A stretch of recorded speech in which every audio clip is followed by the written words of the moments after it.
All right, and welcome back to Mouse Clicks and Joysticks, episode number 5. Yeah, 5, something like that. 5. Yeah, sorry, I'm sleepy, guys. Pay me no mind. I'm here with my co-host, Mr. Eurostrix. Say hello to the people. What's going on? And not a whole lot to talk about. Although today we do have a special topic, so even my co-host doesn't know. So this should be interesting to see what his reaction is. I kind of already know what his reaction is going to be. He's going to think I'm an idiot, but it's fine. Most people do that. Anyway, so first of all, congratulations to Eurostrix, as he is now a Twitch affiliate. He has been invited to the Twitch affiliate program.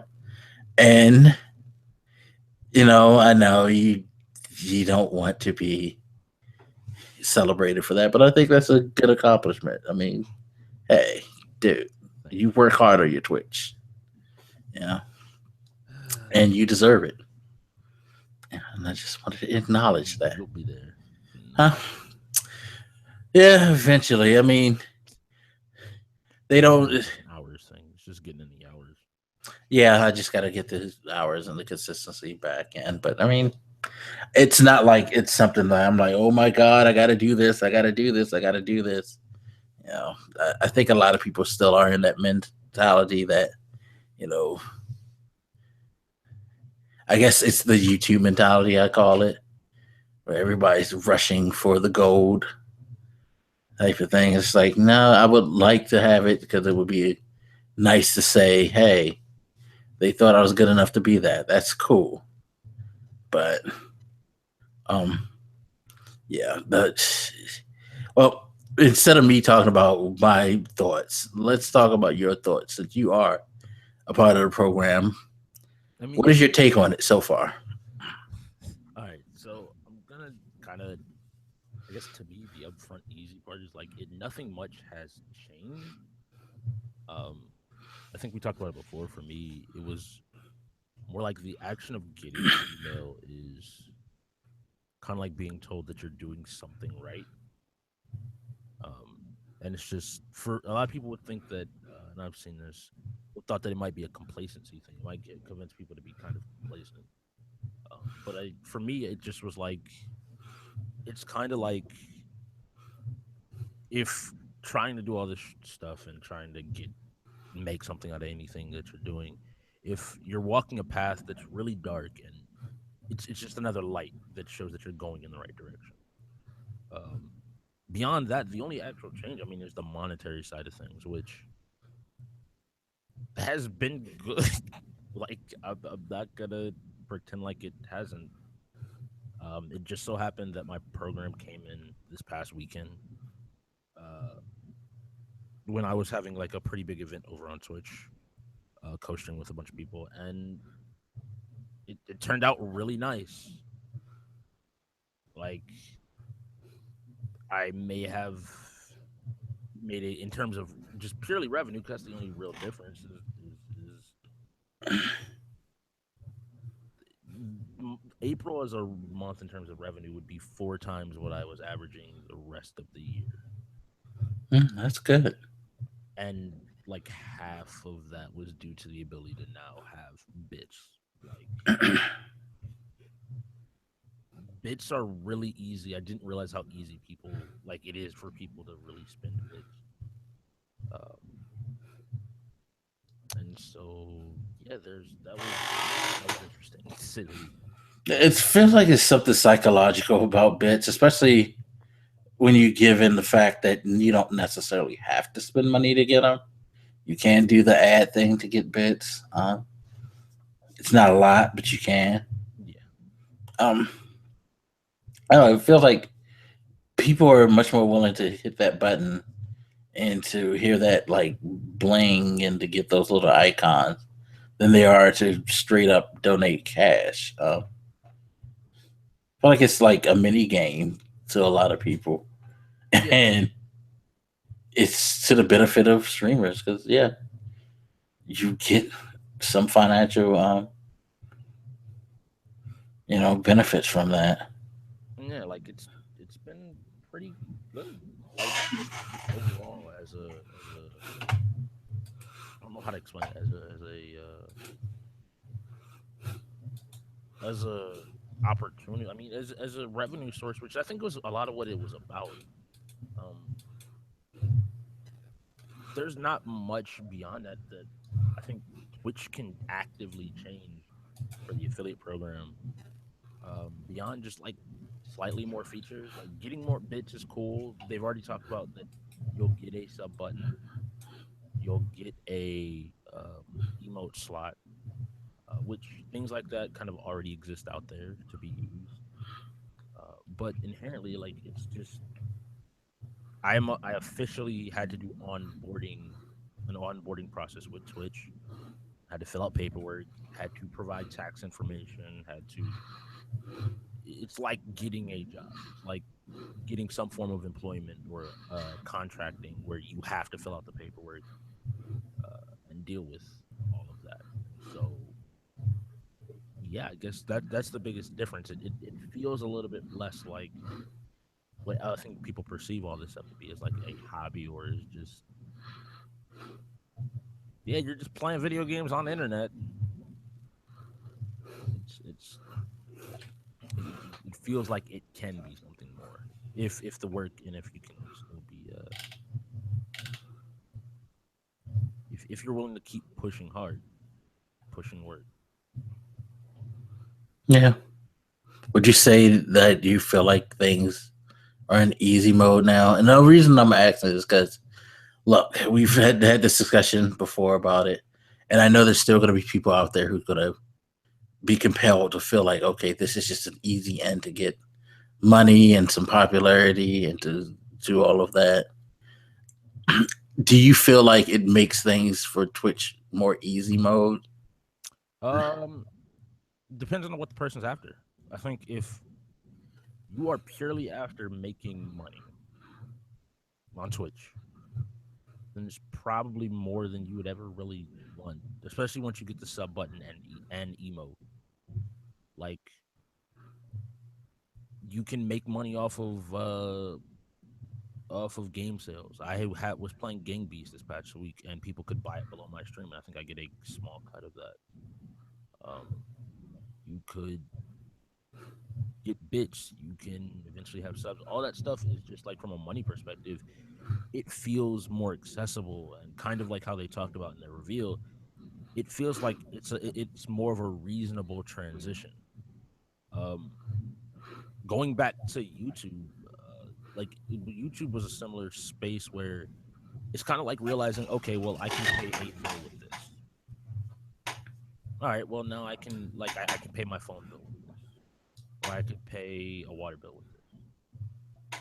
All right, now I can pay this, or maybe I can upgrade something, or maybe I can, and it's more of like a progressive. Whereas one issue that had long like plagued Twitch was that people get partnership and think that like that's when they've made it. Where partnership is a thing that now means okay, well I can do this as a job versus saying like I've reached the bare minimum to be considered good enough to possibly do this with a job if I keep working my ass off. And I think this is making that transition a lot smoother because if before you get um, partner, if you're actually able to pull and hold subs, if you're actually able to consistently create revenue um,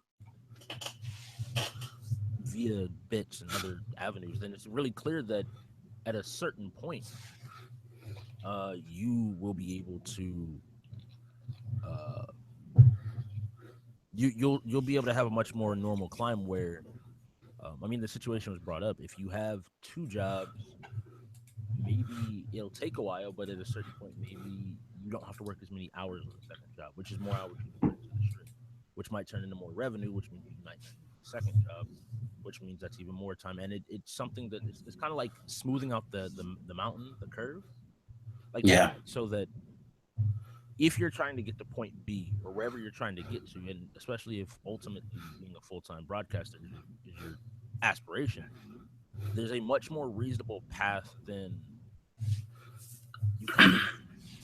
running uphill, getting to a certain point, and then like, and I mean, the conversation's been coming up with Twitch lately. Is I think Twitch is also trying to stop people from necessarily killing themselves to try to make a living off of this shit. Yeah, I think that would help too because I think a lot of people feel like they have to put in ridiculous hours to generate some type of revenue to help. Again, From the bits. from a personal standpoint, exactly. Like from a personal standpoint, if I could, I would broadcast 12 hours a day.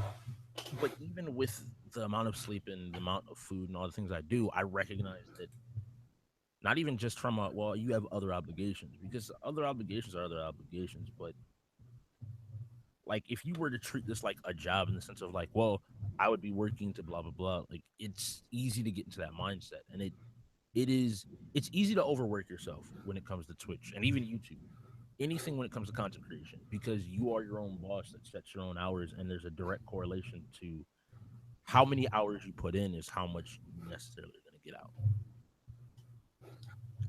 On your question of like, what do I think has changed? I think what has changed most significantly is in leading up to this and in the past, like in the month, second half of the month of April, 2017 kind of finally stabilized for me. And to the point where I'm now back on a consistent nightly basis at a similar time where people know when to show up and people know when to watch. And that has paid off in terms of analytics and numbers far more than I think just the being considered an affiliate. Um, Yeah, I can see that. and that's why I guess for me, and again, I think it would be very different for someone maybe like you or somebody that streams on occasion, if that makes sense. Yeah, Um, but for somebody that streams every day, it doesn't like dramatically change how Twitch works, how growing on Twitch works, and all that stuff.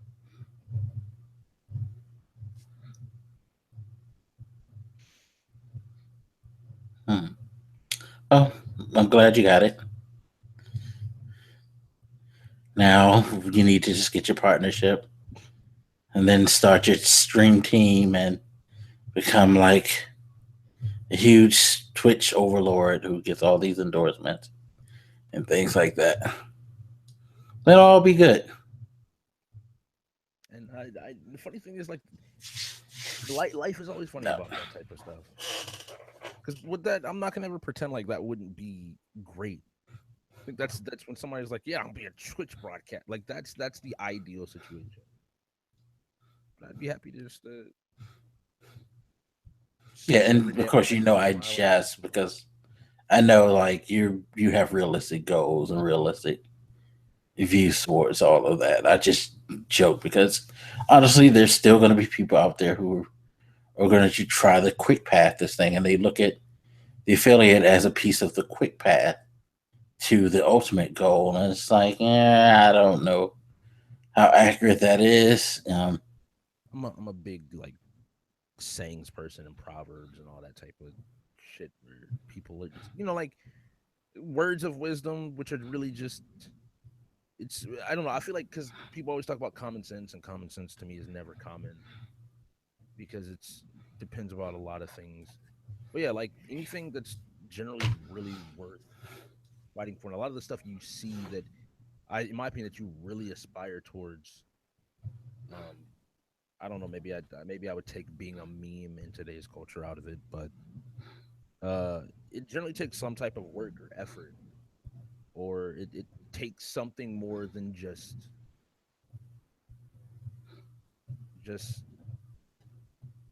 saying that you want it or thinking that you can get it instantaneously.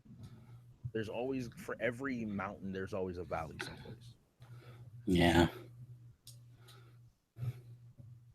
yeah. I just hope that now that this is all out and people are getting advice that people will not like slack off and continue to work. Of course, you're gonna just have those people who are just gonna look at it as just a quick means for a buck and aren't gonna work that hard and probably mess it up early.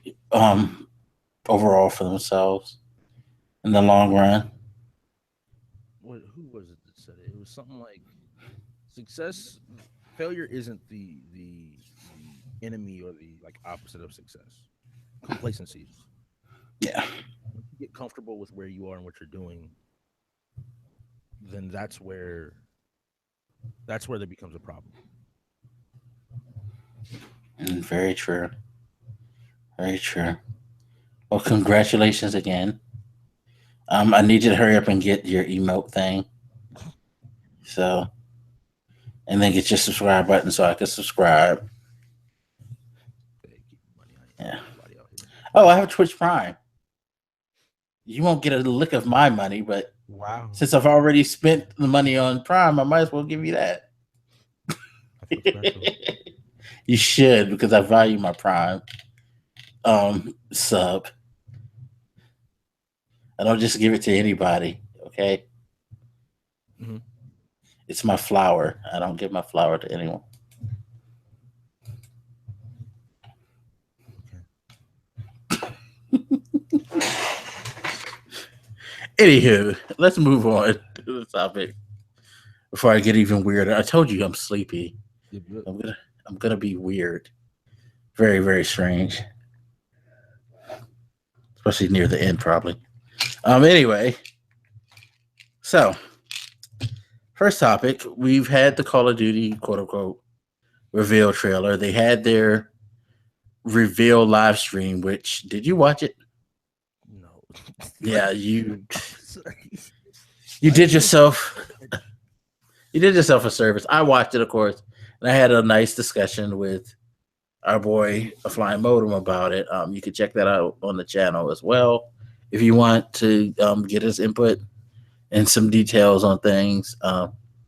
But the release date came with it, November 3rd. No big shock. It's always the first Tuesday of November. Um,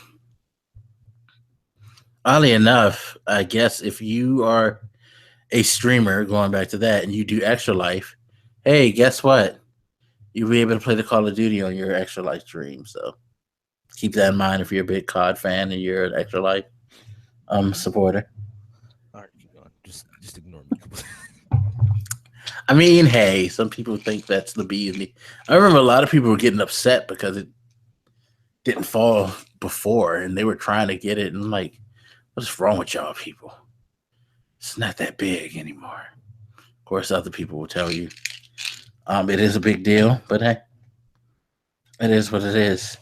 Um, has the well, since you didn't watch, um, I mean, I I'm seen the gonna, I'm trailer. gonna, I'm going to go to make a stretch here and say that none of this has changed your opinion from our last conversation, where me and you pretty much kind of buried Call of Duty a bit. This doesn't change your opinion at all, does it? No, but I say to people, if if you've been asking for old fashioned Call of Duty back, this is the time to support the game. If you've been asking for it and wanting it, please don't say they don't listen. Please don't say they ignore you. Y'all yelled loud enough. They heard you. So yeah, go ahead and And I'm just gonna double down on the whole. It's gonna make y'all mad. Trust me, it's gonna make y'all mad. So don't get too hyped because it's gonna piss you off somewhere or another. Within 3 months of release, we're gonna have the same song. I just think the best part would be if they released it and it definitely came across as um, if they released it and definitely came across with like all the bullshit. Just bring back Commando, bring back Martyrdom. I want it old fashioned. Just bring it all back. Just Uh, 3, 5, and 7 kill streaks. You get all of it, just right there, all at one moment. we'll see. And that's about all the time that we should spend on Call of Duty. Sorry. If you want to get a full thoughts, please go check out the video. Definitely Me check and Flying Modem. out Um, that should satisfy people. until November 3rd at least. Then y'all will be just giddy. I don't. Yeah. Moving on. Game that I didn't expect to be announced was announced for some reason. So, because I know where you're going with this, thinking back to how many years this has been a rumor now, because back when the parent company first shut down, got sold off, people were asking what's going on with the franchise. Everybody was thinking that maybe, just maybe, we get something like, and we're gonna get something out of this franchise. But even still, we didn't necessarily see it. Like they were super quiet about it, and now is the time they chose to release or say they're gonna release. Um, Yeah, it came out of nowhere. It was like seriously out of left field for me, especially since it's a game that I barely touched. I didn't. I know some people who really think that they're great games, mhm. but I was just like, yeah, they're okay. All right. And I guess there's somebody clamoring for those who don't know what we're talking about. We're talking about Darksiders 3. It was announced that they're coming out with a third one, and you will be playing as Fury, who is the sister of the Four Horsemen. Wait, Um, oh, I didn't even realize. I'd heard that there was a female character, but I didn't realize that it was. She's not actually one of the four horsemen. Fury, no, Well, I mean, obviously, Fury is not one of the four horsemen, but you're not playing, I guess, as one of the four horsemen. no, you're playing as their sister, and you're going after the seven deadly sins, Um, which, yeah, hmm? that's what it said in the trailer. The seven deadly sins are upon Again, us, and you have to go. They were telling her, like, are you ready to face them? And she was like, gladly. And I'm like, okay, so you're gonna. I mean, they didn't really talk about it. It's just that that's what you kind of. That's what they kind of inferred from the trailer. I suggest you go look at the trailer because yeah, it's I'm pulling it up now because I'm just looking. I'm like, I heard this, and it's again, Darksiders is a franchise that I'd never really played super heavy enough to be like, oh yeah, I can't wait for Darksiders 3. yeah, that's the Um, thing. and so I kind of was like, oh cool, new Darksiders game is coming out. I'll probably check out the first and second one because they always interest me, like the idea of Yeah, and that's another thing they announced. By the way, they put out a new package for the first two of on current course they consoles. did. Holy Um, shit. so you can get them together instead of buying them individually They sound on really the simple, digital but front. they've already released those games I think multiple times. Yeah, they release them separately now. You get them together for $20. So if you want to get up to speed or relive your experiences with Darksiders, there you go. You Shout have out to those those. guys for the reveal trailers. That was such a cool trailer when that trailer first came. Which one? The first? Yeah, Darksiders trailer. Yeah, I still remember that trailer so well. That trailer is so I mean, the cool. concepts always kind of interest me because it's like, okay, you're war and you're going crazy and going against the world. And then the second one, you were death. Is this the art? The art style seems a little bit cartoonier, if that makes sense. Yeah. Like Although it kind of was always cartoonish. I don't know. Maybe I feel like the lines aren't as dark. Yeah. Like it's kind of very much. It feels like animated, like an animated, like an animated game. Like I don't know how to explain it. Not Disney, because I don't like just saying Disney or Pixar, but super like actual super. It doesn't feel as dark, maybe necessarily, and that might be intentional. See, that's the thing. It's like when you hear the conversation, you're wondering like, okay, is this gonna be dark? I don't. I mean, I'm not that familiar with the dark. I was about to say Dark Souls, Darksiders stuff. Like I said, I've played a little bit. It just never grabbed me. I don't know why, but it's just something that never grabbed me when playing it. And Dark Souls also has a weird way of telling its story, from what I remember. Like the games, I think at certain points all have like actual intersecting moments within the game. And from what I'm reading, like this game is technically going to take place around the same time as the second one. Okay.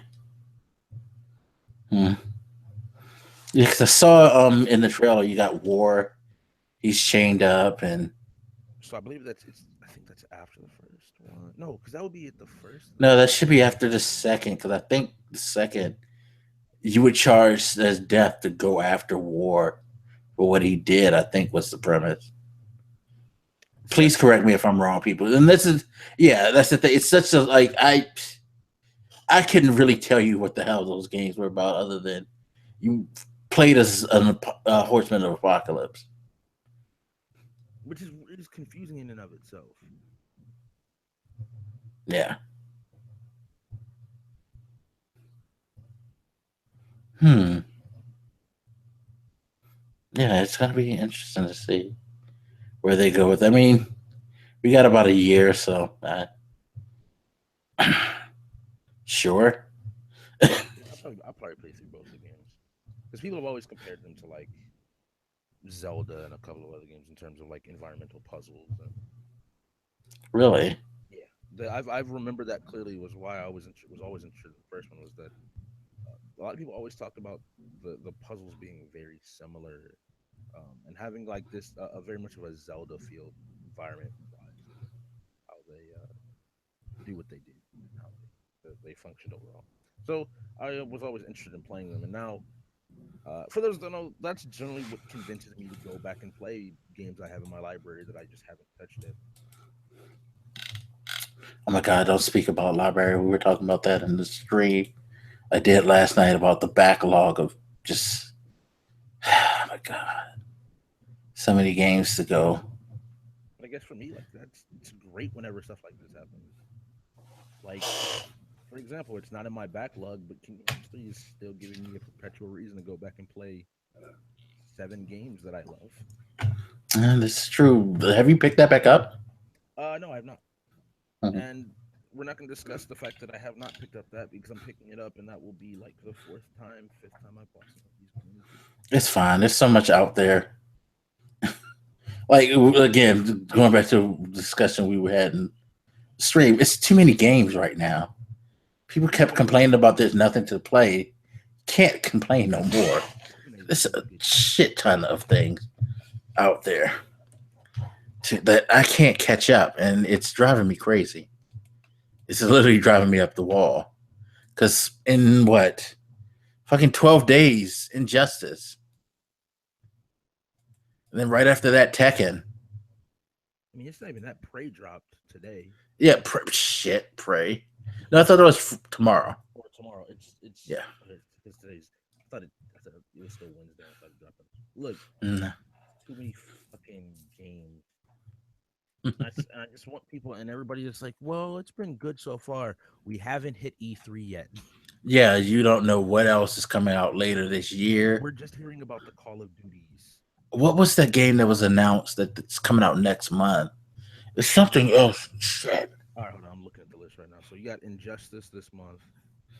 If you're into fighting games, there's another Guilty Gear game coming Yeah, I out. saw that demo showed up on PSN. Shit. Um, like the Nintendo Switch is getting Ultra Street Fighter 2. Like just ridiculous stuff. And the next month, I mean, you have Tekken, you have Dirt, you have a new DLC, you have a new expansion for Final Fantasy 14. Crash Bandicoot Insane Trilogy is dropping. The Burnout thing. What? Forget the name of Wipeout it. Omega Collection. Danger Zone. That's what it is. The thing made There's by the people who made Burnout. And I just want people to understand, like, this is all early in the year. I mean, we also, I don't, we can briefly talk about it as well. Marvel versus Capcom got a release date. Holy shit, we just had a reveal of that, some of this stuff. Good lord. And they released that's coming in September, and we just got like confirmed the last characters, like we talked about Injustice already, and some new footage I think came out a little bit ago for Middle Earth: Shadow of War, which comes out in August. Um,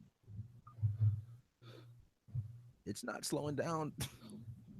If Nah. anything, it seems really good right now because we haven't hit E3 where they're like, hey, holiday season that starts in October for some odd reason. Yeah, prepare your wallets. We taking all that. Yeah, it definitely is getting crazy. Oh, speaking of Nintendo, by the way, that was the third topic that we had. Because Nintendo did good, y'all. Should be proud of Nintendo.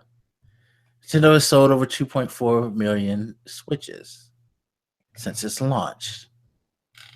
Just pretty impressive for Nintendo, considering that's what like Three games. isn't that like a fourth of what the damn Wii U sold or Yeah. something like that? And I know No, that it's was not that drastic, but it's a significant amount. I just want people to understand, like that was with like three games at launch. And that's not me even taking a shot at Nintendo. Like And to be fair, let's not say three games. It was with one game because it was really only one game everybody was going out and buying with the system, and that was Zelda. but I still say like the idea is that one game can push 2 point whatever million units is still stupid ridiculous. Exactly, in a single player game, that's another thing because a lot of people these days seem to think that single player games don't carry that much weight anymore. And lo and behold, here is not only a single player game but an old franchise. Are you referring to an article and about from a person that I think you're referring to Uh, in that conversation that well, I know said they said that Phil Spencer said something, but which it's not just him. It's just like for me, it's just overall because I get that all the time from people, the and I'm like, general the general I guess conversation that I've always wanted to have about it is that, and I think they take a lot of his statements because like he didn't mention the game that I like, right? yeah. Is how people generally respond to that stuff. Is he didn't respond in the way that I want him to respond and do and say what I wanted him to say in the games that want to he should be respected, and or he made a comment and then mentioned Horizon and mentioned I think a that's game why that I people like, make it and big. That's why I didn't mention him because, like I said, I've had conversations like this with other people. I think people took his statement and ran with it because he mentioned a competitor's game but that's the issue. Like in of his all example. people, not me even being real, of all people, he is not the person of all people who I think of when it comes to like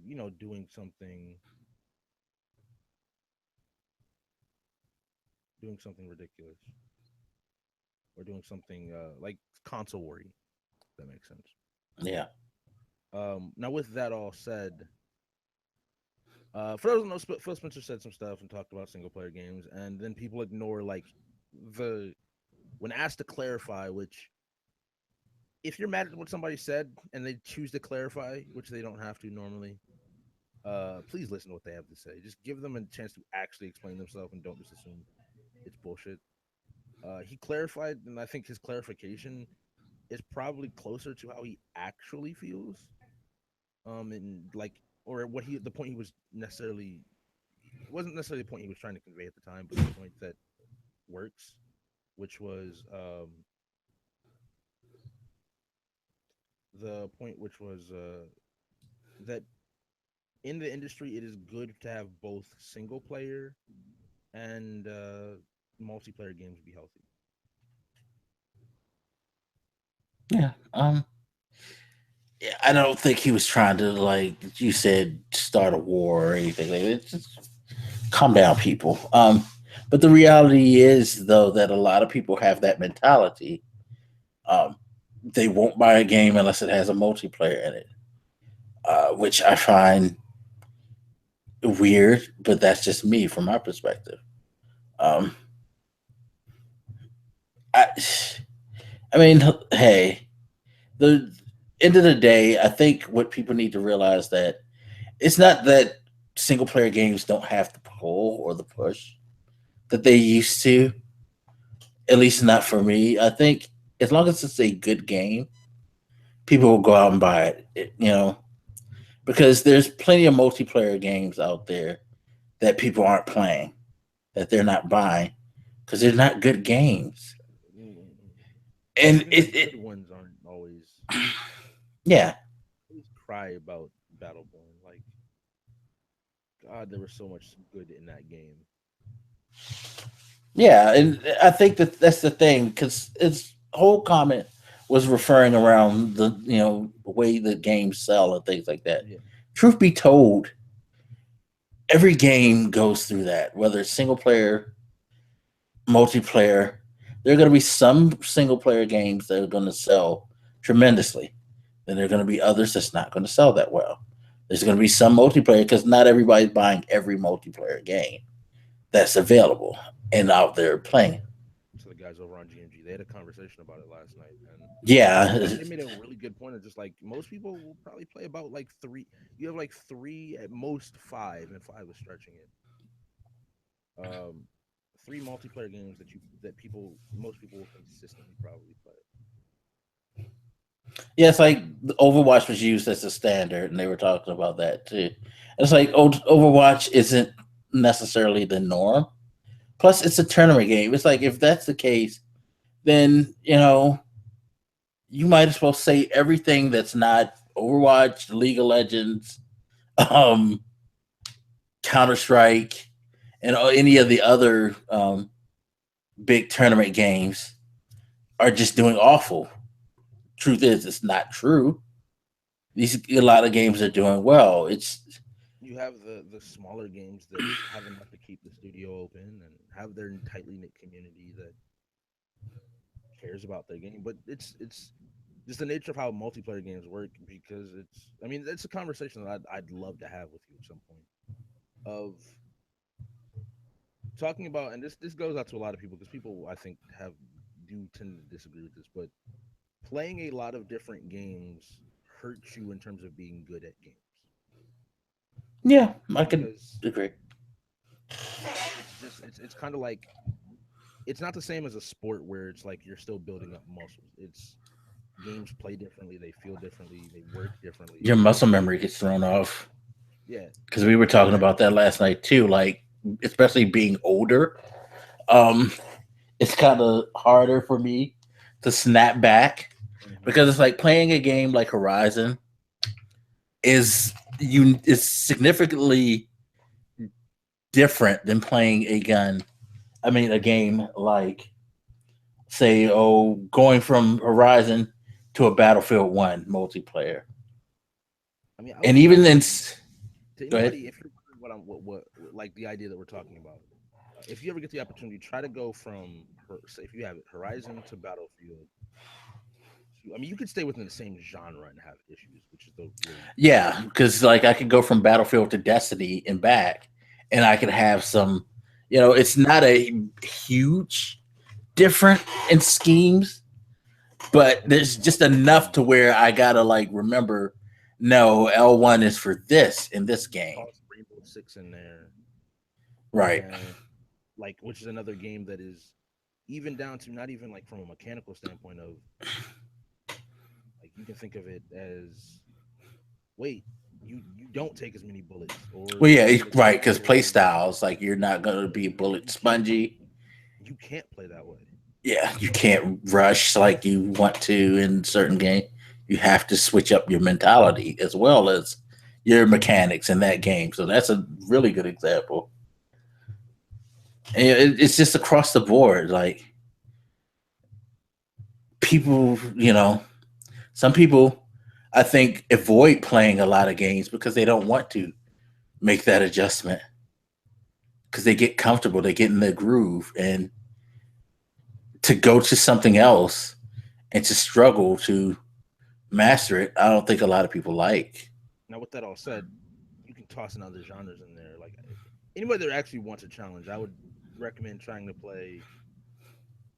to play a third person shooter, a first person shooter, an isometric MOBA, a strategy game, and then like a hack and slash game. Try to play those games like and be competitive in all of those games. Okay, so let's reference that slightly to me.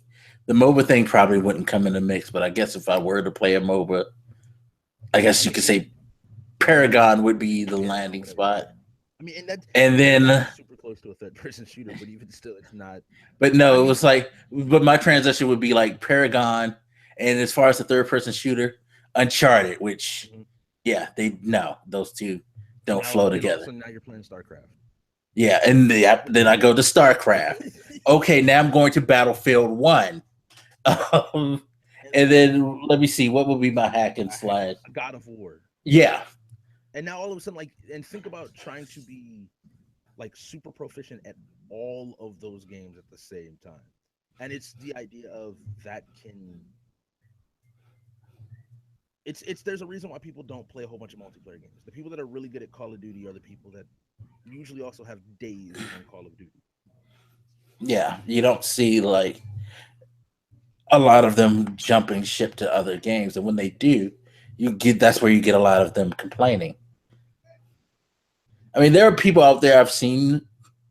It does happen. There are people who can do that transition, and it takes them not that long to But there's get. all everybody has a amount of time that it takes them. Yeah, There's nobody, I don't care who you are, there's no like non backlash. If you especially like the more and more competitive you play a game. Like you there's a reason speedrunners will run a game from a decade ago. Like and oh not just like yeah, random and they even not even just to the degree they run it on the same patch from a decade ago. Like they don't even mess with it comes down to how the even the mechanics within the same game change from patch to patch, which is important. What was the topic? Because we kind of got off topic. um well, we were talking about Nintendo sales, and then we went on to the fact that it was selling with one game. Then we went to different types of games for some reason, which is fine because that's actually a really good topic to discuss. 'Cause I've just always found that super interesting because I think a lot of people always do try to equate um like skill at video games to purely just something. I think skill in like something like a sport such as or a physical sport. Whereas there's a lot of other factors that can play a role. Yeah, I think in physical sports, natural ability comes into play a lot more than in a video game. Again, video games, I can be very, very bad at something.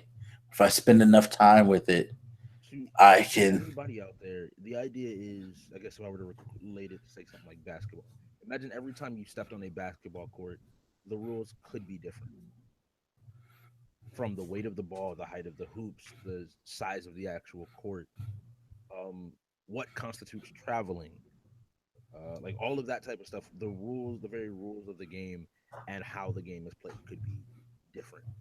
And now imagine doing that constantly. You're gonna slip up. Oh, like you said, like I was playing Neo and Dark Souls at the same time at one point. One of them has like the A button was like the dash button, and I've killed myself multiple times in Neo because of it, or the X button. Because I would where's the X circle? I don't specifically remember. One is to pick up items, and one has it to pick up items, and one has it to dash. And I've killed myself by jumping off a cliff multiple times because my brain is like, and it's this. Nope, not that button. Yeah, I mean, it just you have to. It's the shift. I mean, hey, it is what it is. I mean, I am just that guy who jumps around So I'll never be the greatest at games because I jump around too much. It's like I don't have the time to run through games like a lot of people do. So what will take some people a week or two to beat, it'll take me a month. And And within that month, something else might come out that I want to play. So I'll hop over to that for a while. and that's And also for anybody that knows me. That's also why I have a bad habit of never going back to games once I stop playing them. Because if I play a game for like a week straight and I go hard on that game and then I move on to a different game, when I go back, you have to completely relearn mechanics and relearn how that game functions. And say you're like on the you have three bosses left in a game and all of a sudden you haven't played the game in like a week. yeah, It all messes with you. it can. It can really, really mess with you. Oh my god! And just think, I'm thinking about starting another game tonight on stream. Oh, what game? I decided I need to like play some stuff I haven't started yet. So it's Mm-hmm. either going to be Rise of the Tomb Raider or Assassin's Creed Syndicate. So I'm like trying to dig into my backlog a bit. So that should be interesting, especially since, like I said, I've been playing other stuff. Like I've been playing a lot of Battlefield this week, and this is after transitioning from games like Mass Effect and Horizon. So my brain's gonna be all fucked up when especially if I put in Assassin's Creed, because it would be different if I went from a Ubisoft game to a Ubisoft game. I'd be fine then, You just because clone for the yourself. most part, Ubisoft third person games all play the same. But nah, it's not. So it's gonna be interesting. It is going to be very, very interesting. But yeah, my old man brain can't take that. And then my fingers don't work the way they used to. My twitch reflexes aren't the greatest anymore. Don't get old and still love video games, kids. Nah, do it. Yeah, I Like agree. Do it. we're Just in the fuck it. generation we're in the generation where they'll inevitably get that shit hooked up to your brain at some point, and input will actually fucking matter. I kind of don't want it to go that way though. I love controllers. Yeah, but there may come a time where your hands actually just physically can't play. We're in a time now where robot hands are something. But I mean, I it's mean, basically the same thing. If all you have to do is just if you could just think it versus having to actually. Because would you have the? I mean, obviously they'd probably make it so you could feel the sensation of your hand moving or whatever. But just ask them. but then how would I do up, up, down, down, left, right, VA start? Stop it. I'm serious. Stop it. See, this is why I need to make sure to ensure that I go to the doctors and do something to fine tune my hands, especially now that we may not have any means of curing stuff like that, Nope. since they're Nope. trying to get rid of all the pre-existing. You know that pisses me the fuck off. God damn it! I'll have to save that for another podcast.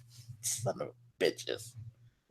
Let's not because that will turn this into like an 8 hour show.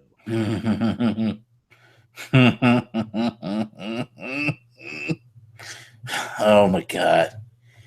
Anyway, just think, if you have vertigo, your fucking healthcare goes up.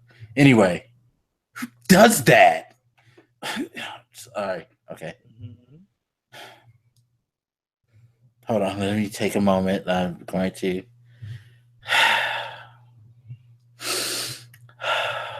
All right. Okay. It's okay. Alcohol is a cure for all, or at least it can make you pretend it is. Anywho, um, moving on. So, Mm-hmm. main topic of this show that you Yes. have nothing you have no clue about. But it's an awesome topic because today is an awesome day. What is today, sir? 5-4.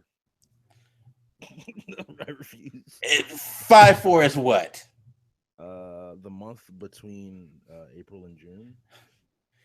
Damn it! Don't play with my emotions. You know what today is. I've seen way too many puns and jokes and allusions to it. Like, please. You know, I find your lack of faith disturbing, sir. It has nothing to do with my lack of faith. It has Hmm? everything to do with a joke that is based off of a word that is in no way, shape, or form actually as close as people want it to be to the other word. Fourth and force are not the same word nor close to really Hey, being. don't make me destroy you. Uh-huh. Okay. And It's May the 4th. yeah, it's Fourth Star of Wars Day. It's called Star Wars Day. God damn it! just like yeah, And yes, I I do know people overuse the May the Fourth thing, and I'm gonna which say this to I everybody. Everybody, if you're calling this Star Wars Day, you better also be calling you better also be using the Ides of March. I don't want to hear any of that shit. You don't get to pick and choose. You celebrate everything. Do I whatever you mean, want. I don't celebrate the Ides of Then wear the March. Ides of March, Black. I mean, I'm not in charge of the Roman Empire, and I don't have a best friend in the Senate who's going to literally stab me in the back. So I'm good. Some other people. Huh? People have no clue what the fuck are you talking about? Like it's It's fine. People go read Shakespeare, Julius Caesar. God damn it. God, that speech of It mine was was in high so school. You should know that stuff. If you don't retain it, something's wrong with you. Well, not Shakespeare really, because speech is so good. nobody really wanted to read Shakespeare in high school. So, Mark Antony's speech is so fucking good, bro. God damn Great it. Roman country. Lend me your ears. Yes, I know that entire speech. I had to So I practice could it. stab you in the back and then go off and No, get you it would on. stab my friend, and then I would address everybody and discuss how. Well, I actually admire Mark Anthony because not only did he but he was able to like. First of all, he ended up with fine ass Nubian sister. How he pulled that off, I don't know. Um, Hmm. so props to him for getting that. Hmm. He hit that. Hmm. Um, and he was able to basically kind of work himself into a hero's role in a way. Hmm. And he got to hit that. He also possibly could have led to the downfall of the pharaohs and the situation in Egypt, but we'll ignore that I mean, joke. he kind of did because Like, he got her brain all messed up. So, mhm. but I mean, she didn't know how to handle the dick. What can I say? All right, next. So You want to talk about May the 4th now? it's Star Wars Day, and I figure in honor of Star Wars Day, now I'm dropping stuff. What is going on in this world? We talk about anyway. I figured since it's made for, we talk about Star Wars and video games. Are there any Star Wars games, first of all, that you're a fan of? Because I know, like the whole Battlefront thing, you're not big on, which I can understand. I gotta think of Star Wars games. Like that's actually obviously all right as an RPG. Old Knights of the Old Republic and Bioware. All of that was so good. Like such good games. Um, Beyond that, the actual whatchamacallit games, Which the Unleashed or Force Unleashed games. you like those games? Oh yeah, like that's like if you're gonna do a Star Wars Jedi game, you got to give somebody their power fantasy. Just let them just go fucking crazy. Well, I do agree. Being what was his name? Disney Star Child, Star Killer. Star Killer. Yeah, Star Child. What song is that from? I know it's from an old song, but yeah, Star Killer. I don't know if actually because there's Star Killer base. I don't remember what his actual Now I need to look up the his name. code name was also Star Killer. It just so happened to be the same as yeah. His actual name was Galen Merrick. Merrick? Malek? whatever the fuck it was.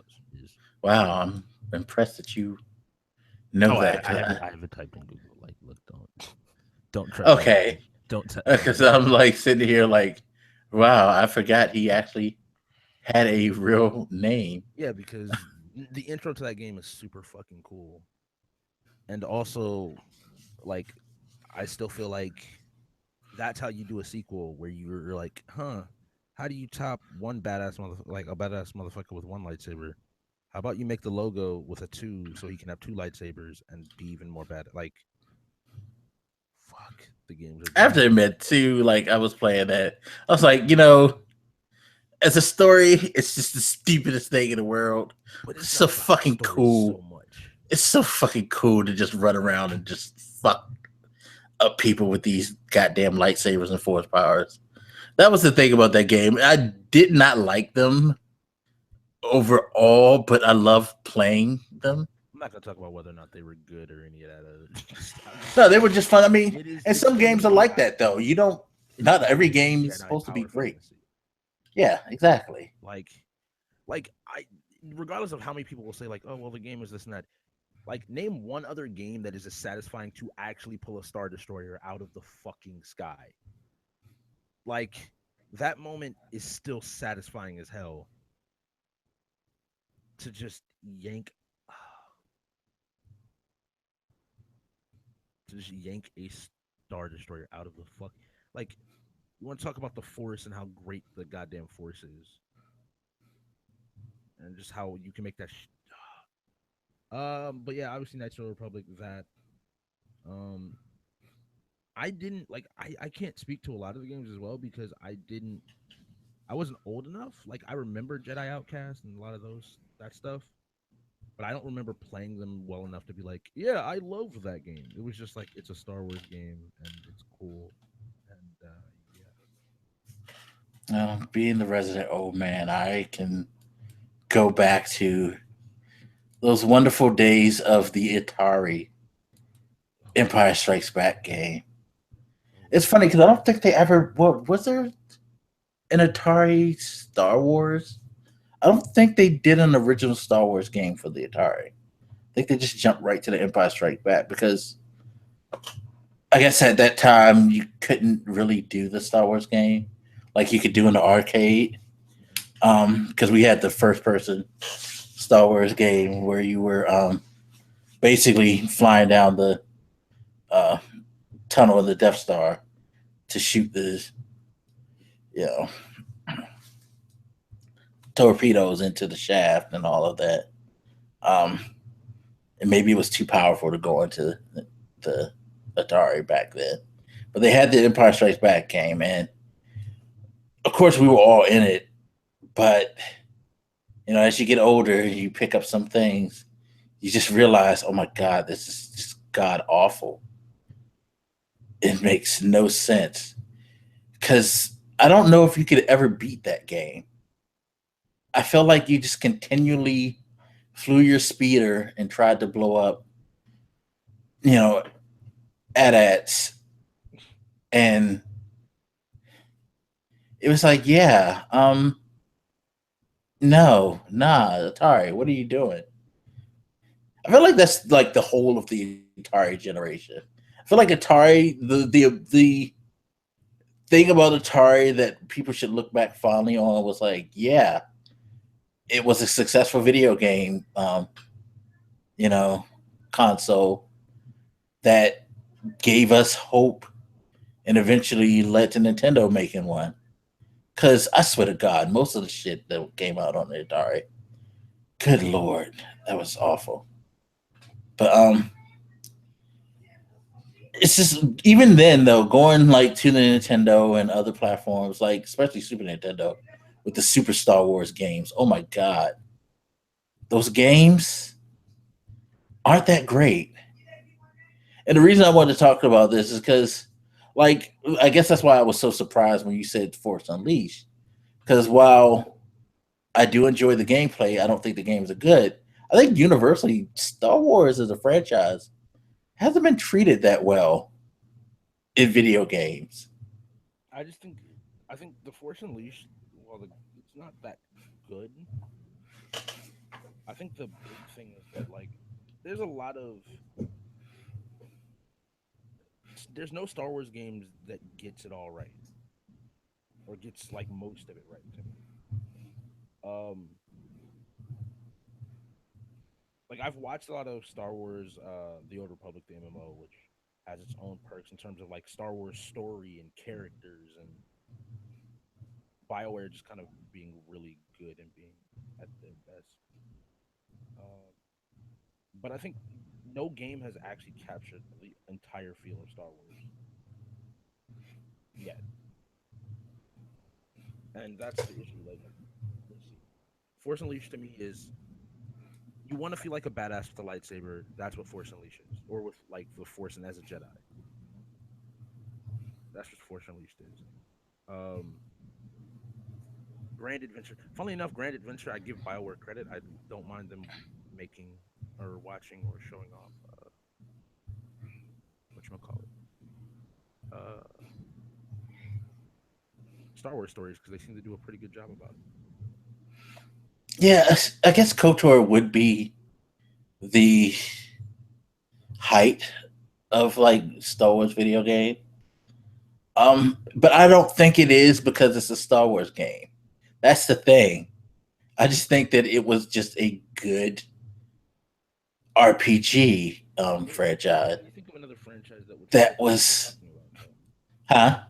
Can you think of another franchise that would fit that, though? Like, there are very few franchises where I can say, like, this was not just a good game. This is a good blah, blah, blah game. Because you have to capture the feel of the thing so much that I think that's the difficult part. Maybe it's because Bioware, for me, Bioware has always done RPGs well.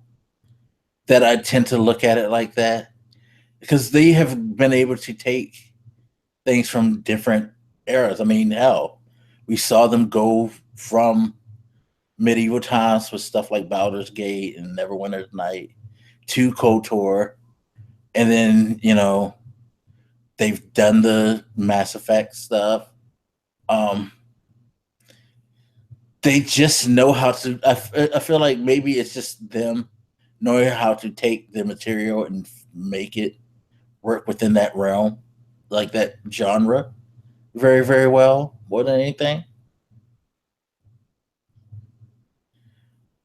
So because it's like,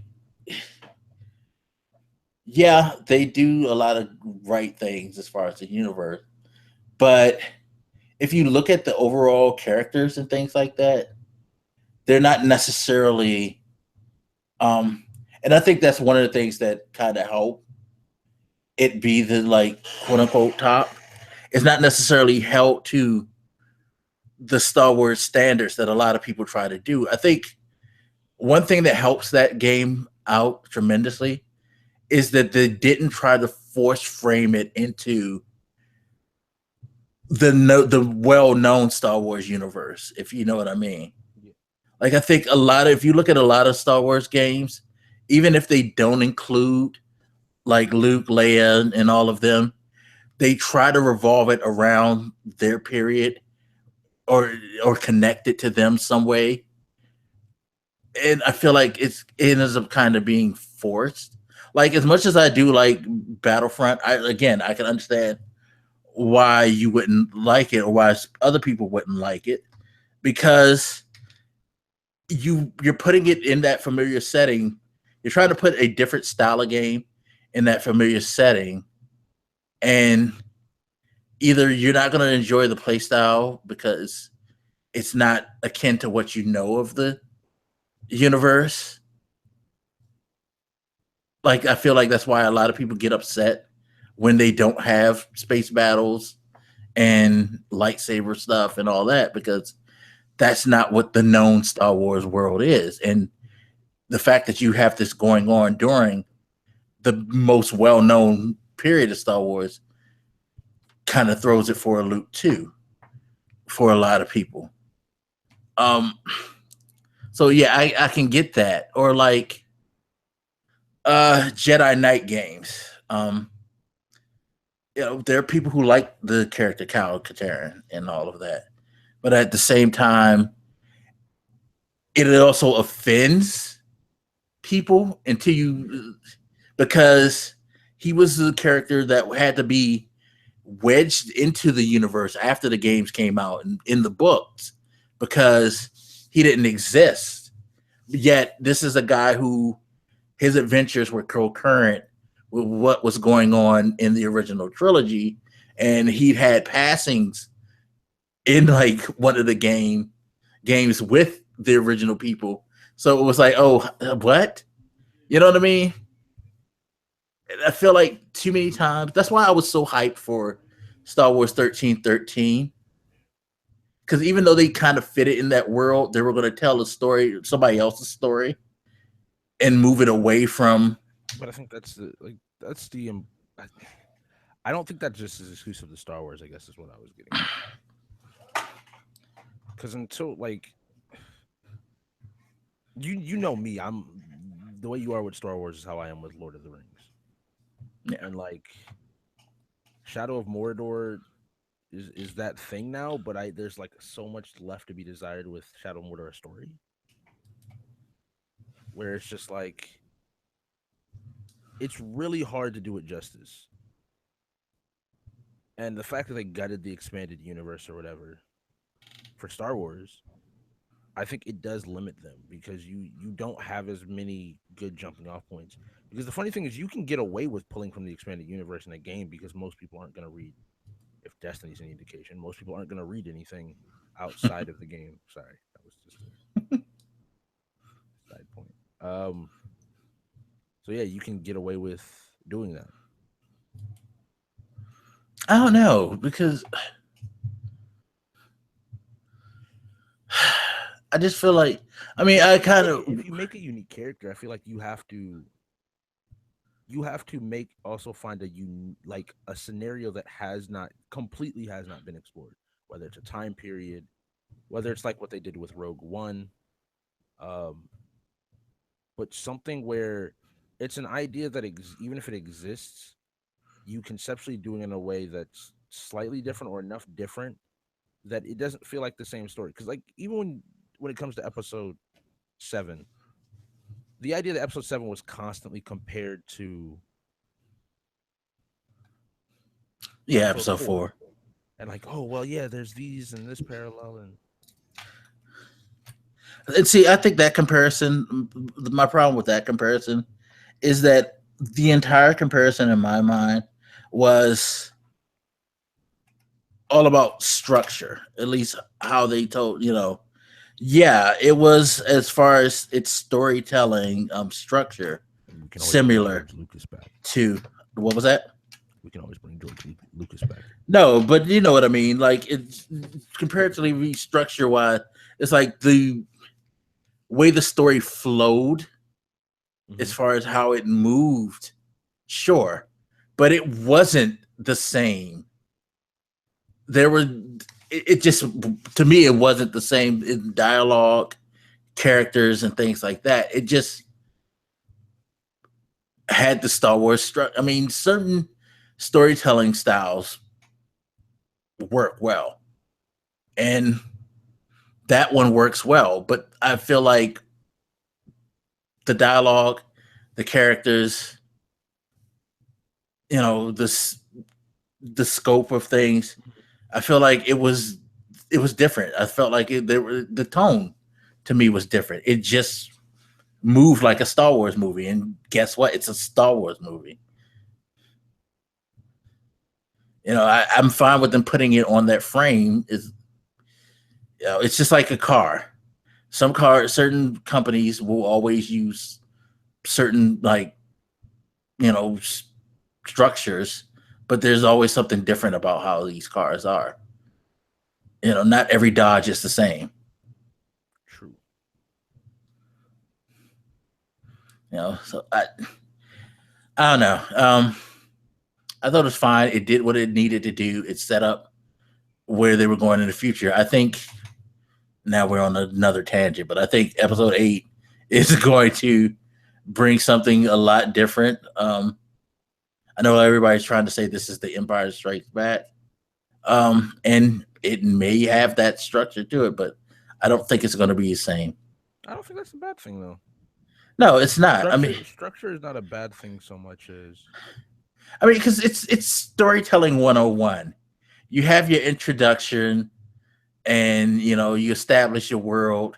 You build to which the second movie is the climax, where you get to, like, oh shit, here's the, like, where we ramp things up to the problem that eventually in the third movie you resolve your resolution. That's just storytelling 101. So I'm fine with that.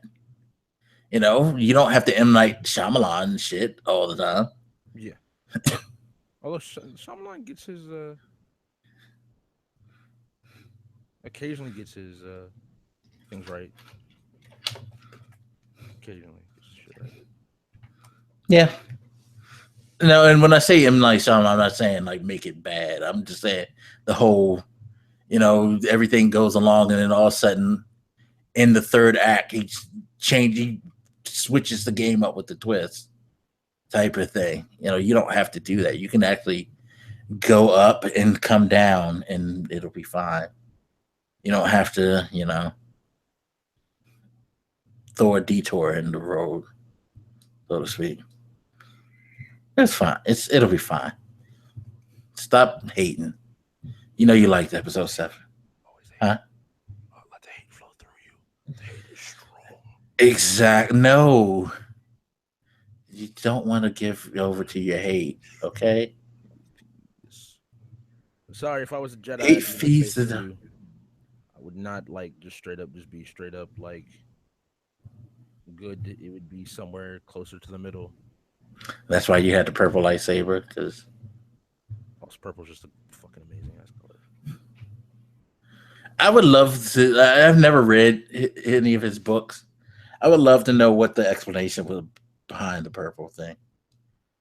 Samuel L. Jackson wanted purple. No, I mean in the universe lore. I'm pretty sure that was just him. Like, yo, I'm a bad motherfucking like Jedi. I want a bad motherfucking lightsaber. Give me your motherfucking lightsaber. Oh no, like legitimately, he has a purple lightsaber because Samuel L. Jackson wanted a lightsaber that was different, like a unique lightsaber. Yeah, I figured that, but I'm just saying, how in the book they have to come up with a. The coolest thing about him though is because like, and this could get into Star Wars. The thing I always had an issue with Mace Windu was that I always felt like Mace Windu was the person that,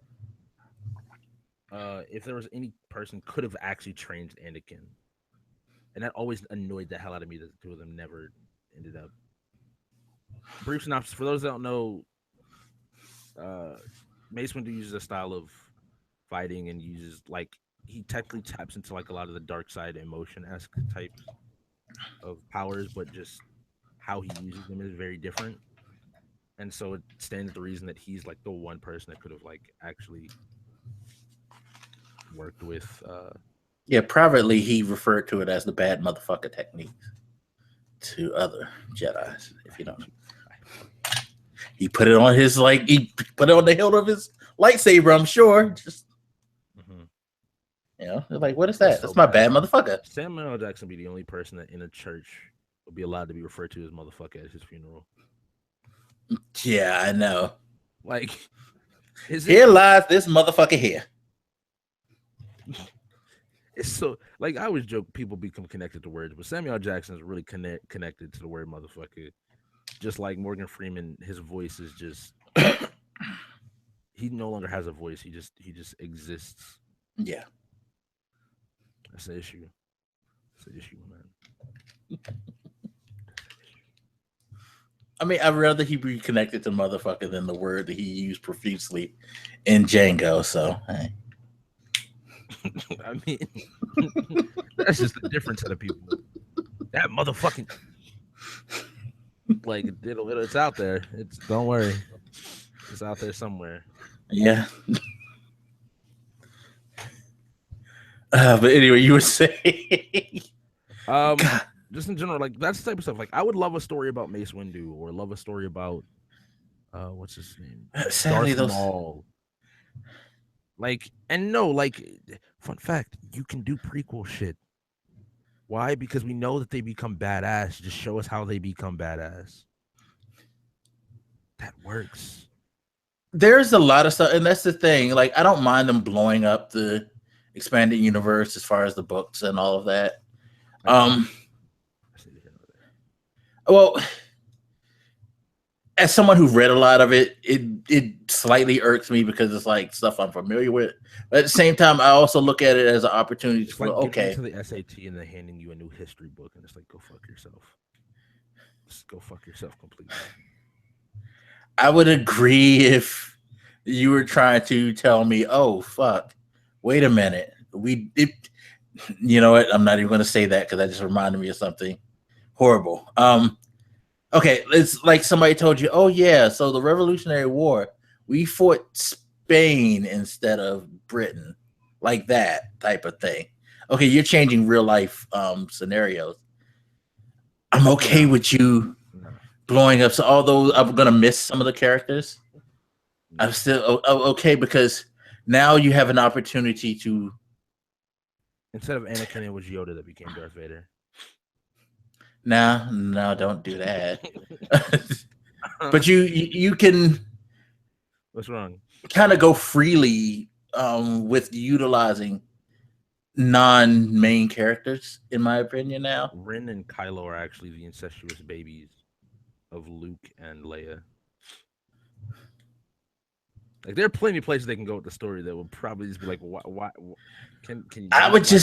I'm just talking about introducing new characters and new parts of the That's why they universe. killed off Han Solo so that it's even more conflict of like daddy issues between the two parents. I mean, between the parents and the kids.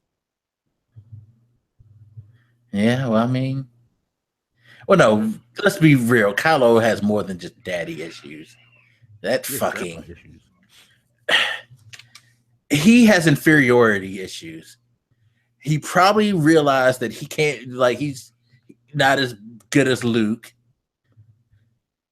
or that he's not as good as his grandfather, and so he feels inferior. And Yeah, so now he's acting like a little bitch. He goes to the dark side and he's crying. why he got to be a bitch? Like What? he's just in touch with his emotions. He's a You judging bitch. him? No, I'm not judging him. I'm calling him what he is. He knows he's a bitch. And I wish, like, after she like beat his ass, that Ray would have been like, "Bitch," because that No, would have been perfect. Like, no. Leave him alone. although I will say this for a bitch, he did man up from that injury.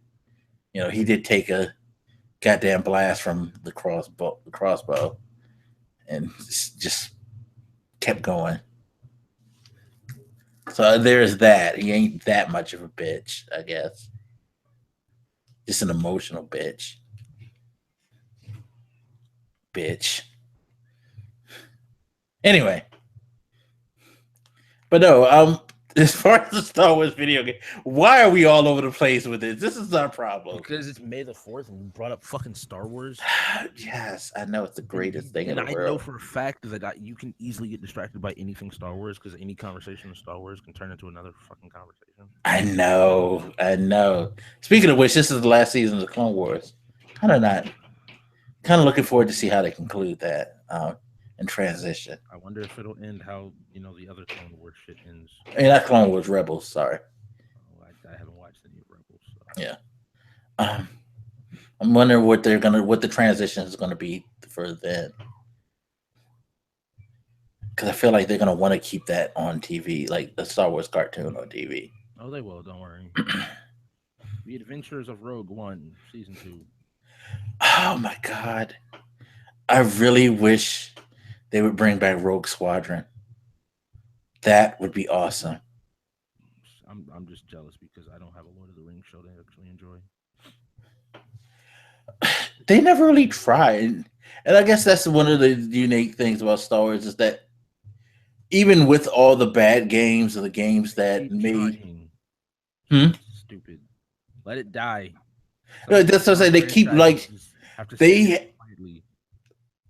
exactly, but they keep giving Star Wars a big chance. I mean, say Oh, what you will about the Mordor games, I do like the fact that they're continuing with them and they're trying to build because they really don't invest a lot of um, they really don't.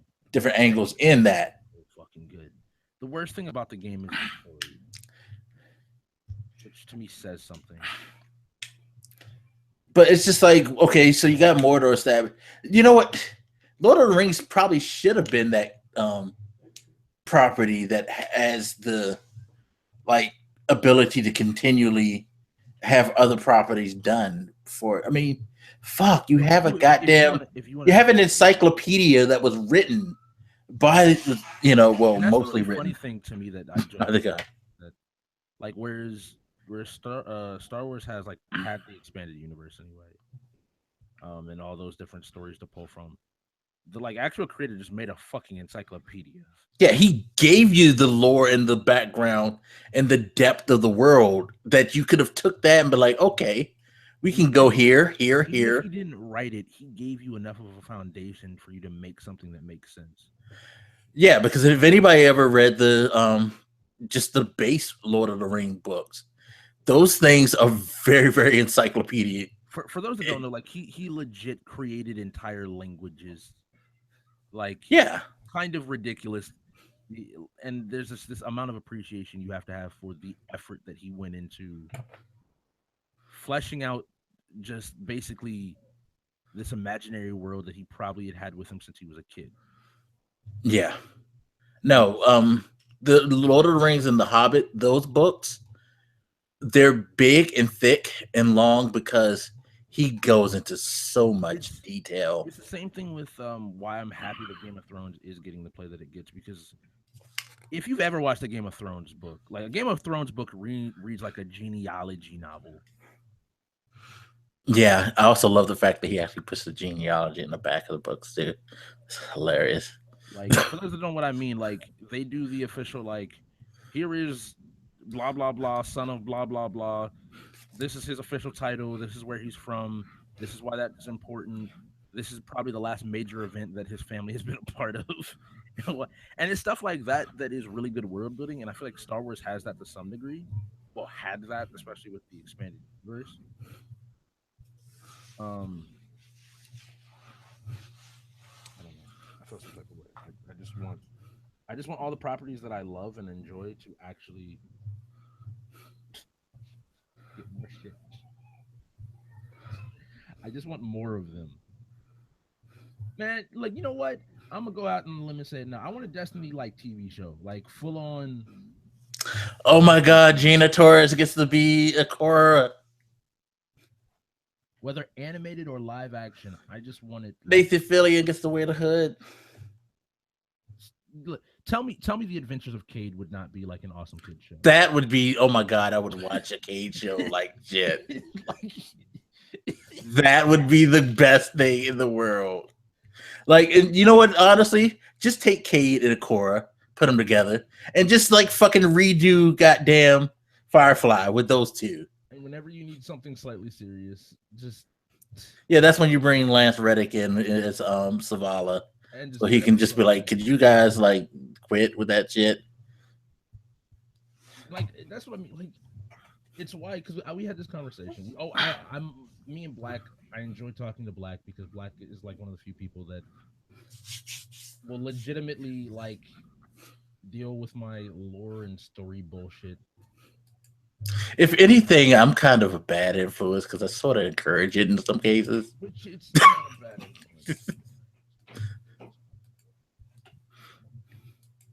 influence. I guess not. I mean, to bring it back to Star Wars, I guess I'm like a Sith Lord. I tell you yes. I'm like a Sith Lord in my streams. I'm like, yes, yes. Give in to your impulses. Let it flow through you. But yeah, damn. Now we're gonna have to like come up with the like we're gonna have to like storyboard a show for Destiny. I have no issue. Like people don't get it. Like I need that. if you read the fucking cards for like you don't even necessarily have to have a specific character for Destiny. If you wanted one, I say Cade would probably be the best case right now anyway, but you don't have to have one. And so if you weren't gonna have one, you could do like a stories from the crypt esque thing. Because if you read the grimoire cards, like the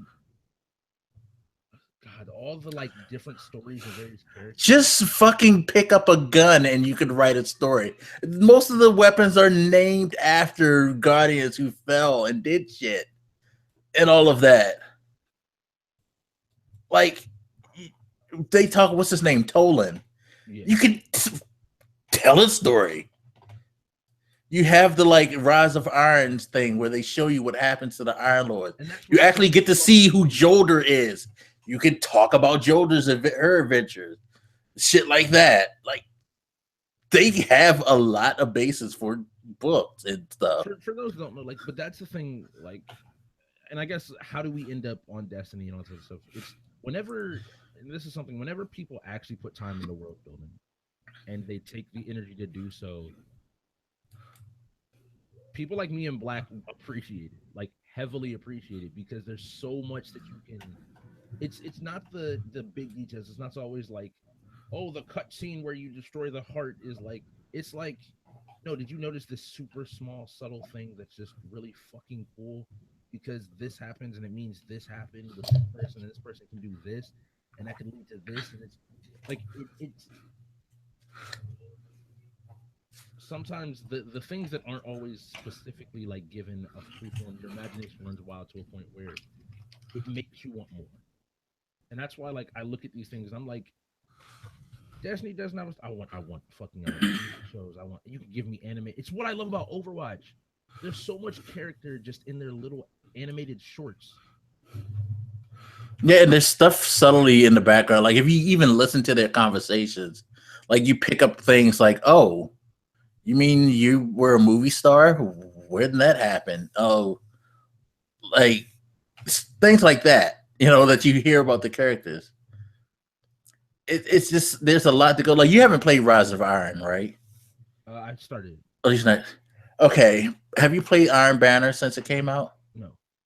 Okay, so Iron Banner even has lore, like extra lore in it now because when Rise of Iron came out and then it came back, Mhm. you're introduced to a new character, a new Iron Lord who runs the banner. Oh, It's not Saladin, it's Lady Ephrodite. interesting. She shows up and Saladin, he like they have a cutscene where he was like, I knew you'd come back eventually, and she even makes mention when she's running the Iron Banner. It's like it's funny because he didn't even ask me where I've been. So you don't know where the fuck this lady's been. Like what happened? Why wasn't she with the other Iron Lords when what happened to spawn the whole Rise of Iron story happened? You know, it's a you got a lot of story there that they can tell. It's just like a lot of stuff that goes on. It's stuff that people miss because they're not really paying either. I guess they're not paying attention or they're so caught up on other things that they don't really see that.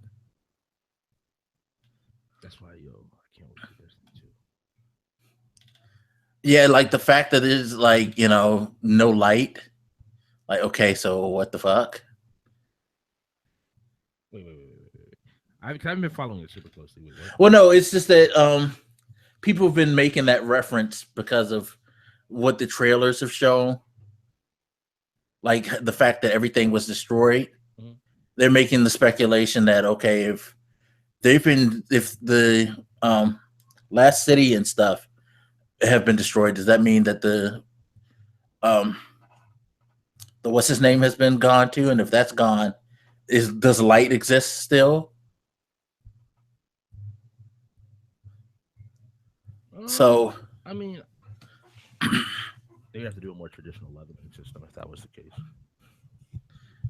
yeah, But so it's like the other thing that even though we can be lore nerds and love lore as much as we want, you also have to remember some things about lore are not convenient for fucking gameplay, and no. so you have to actually. like break rules to make gameplay work. Gear score is a good thing in these games. Yeah, so it's just going to be interesting because, like I said, now Ephrodite is actually alive and kicking, and it's like all these other people that you get these guns for, they ain't around no more. I mean, they've like even Why when is she we alive? first were introduced to Eris, Oh, that crazy heifer. like because it's the idea of they give you a hint as to what it's like, and then she's like, "Yeah, I survived down there for a while," and And you're they like, still have to fuck," explain to me what the fuck is she up to. because like you She's up to something. and like Destiny 2, we're gonna get into the cabal. We could do probably an entire like show just talking about like inspect. Well, there actually is already a show that does that. I don't Oh, think there's a couple of Destiny shows that talk about all the surprisingly, people, for those of you who are sitting here like, oh my God, you guys are talking about Destiny, that game's trash. Guess what? There's a lot of people out there that don't think it's trash. So much so that this thing has spawned lots of podcasts and yeah, like discussions and Destiny's conventions. Destiny's amazing lack of story can give people hours upon hours of discussion to talk about. Yeah, because clearly it has some type of story because we're talking about it right now. But eh, that's neither here nor there. To tie this all back into Star Wars, It's because May the 4th, and so we need an excuse to talk about random shit.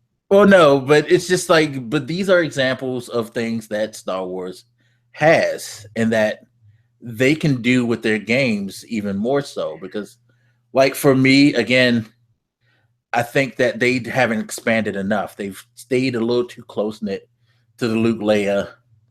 So it's funny. I was listening to a podcast where somebody was upset at the new movie trilogies because he was like, I'm getting tired of the Skywalkers. And then I was like, well, I don't think you're gonna be around. The Skywalkers are gonna be the main deal after this. I think this is the transition away from the Skywalkers, and I think as we move to like the new,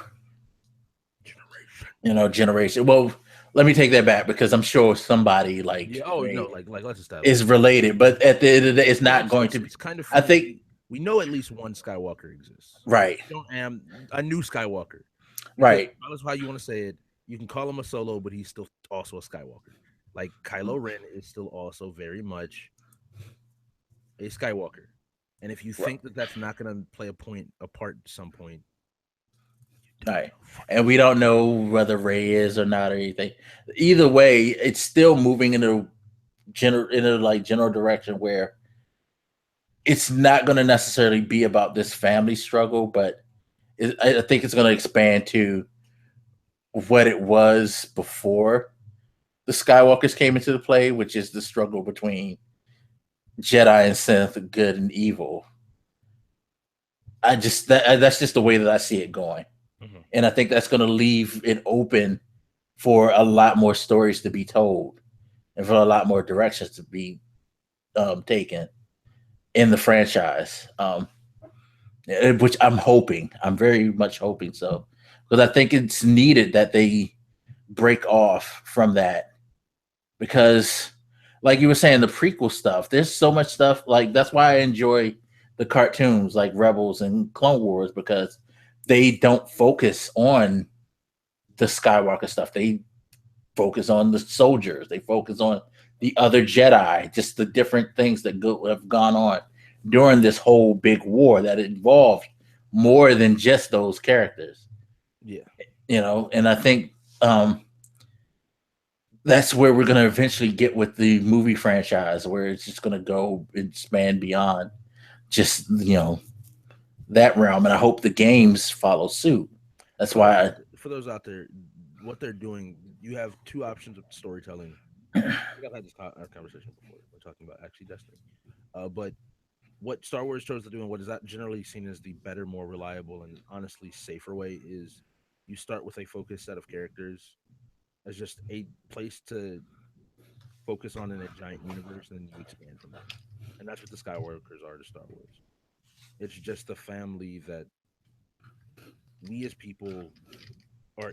We it's our anchor to the world. Because otherwise, you're dealing with way too many different like ideas, thoughts, places, people, things. Yeah. Shout out to Drake. All of them things.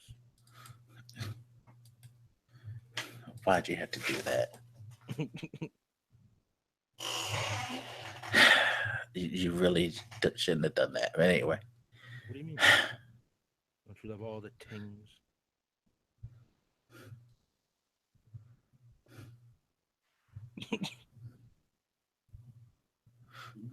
I'm trying to calm myself. But okay. Anyway, yeah, whatever. Fuck you, Drake. Uh, but yeah, I can't wait to see where they're gonna go, and hopefully, we like. I just need to see what Amy Hennick's game is gonna be about. Look, I just want E3, and I hope that they're smart enough to do what they did last year, which is like, hey, we'll give Star Wars a good like 15, 20 minutes to itself. Just Yeah, just let everybody just enjoy Star Wars. Let them.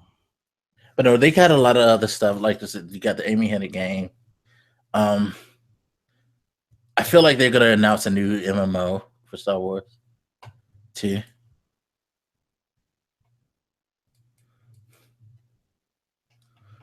I also would again like to see 1313 come back. I just want to see the different directions they're going to go with the Star Wars franchise as far as video games concerned. I can't wait. E3 is going to be so great because damn it, I'm getting another Destiny. I'm getting another Star Wars game. Talk to you. Huh? This is why I should stop talking to you. Why? Because we talk for 2 hours, and there's never a point. There's always a point. Yeah, we want more shit. We're basically like any company that watches this is like, oh, they're basically telling us to make more shit so they can spend more. I mean, shit. That is true. I mean, I have no problem with that. Yes, make more Star Wars shit so I can spend more money on Star Wars shit. I'm in agreement with that. What the problem is?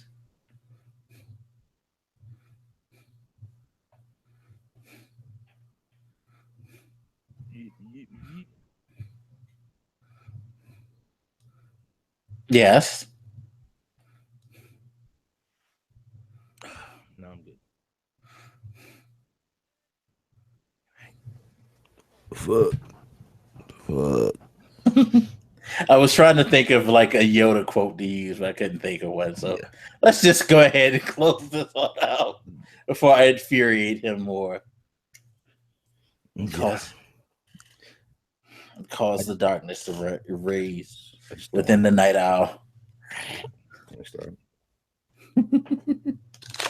All right, so as always, you guys would have like listened to this through audio format. Remember, we are available on Stitcher, SoundCloud, Google Play Music, and iTunes. You can just subscribe to one of those services and download the MP3 there for free. Of course, you can also subscribe to the YouTube channel if you like the show and keep tabs on that, plus the other podcasts that we do and other discussions that we hold on different forms of media. Thank you to everybody who support. We appreciate you guys. Just keep a lookout for more stuff because we're going to be bringing a bunch of other different things to the table as well. I think that's it for all the plugging. I need to get some sleep or something. All right, yeah. I don't know. It's 6 at right now. I probably shouldn't go to sleep because I'll probably wake up and be up until 2 a.m. But it's fine. It's fine. I'll just meditate. I'll just force meditate. And I'll be fine. But it's always fun, Black. It's always fun. Yes, it is. Yes, it is. So, say goodbye to the people. Goodbye, people. Lord Eurostrix. Goodbye. Actually, Lord. That would be a good Sith name. Dostrix. Yeah, Dostrix. Yeah. have to work on that. I need to get somebody to draw a picture of him. Darth Magus also works as well. Yeah, I know, but I don't want to be a Sith. I want to be a Jedi. Jedi Master Magus. Yes, I want to be Master Magus. That sounds even cooler. And I want the purple lightsaber too. God damn it! No, I get Even though I purple. don't really care for purple. I get purple. I actually want a red lightsaber because red is my favorite color. I'll just be the first Jedi with a red lightsaber. Red is the color of passion. Yep. All right. And I will passionately whip their ass. We're just going in circles now. I know. So, hope you guys enjoyed the show. Appreciate you guys listening, watching. And we will see you next time on Mouse Clicks and Joysticks. And remember, may the 4th be with you. Fuck Always. you.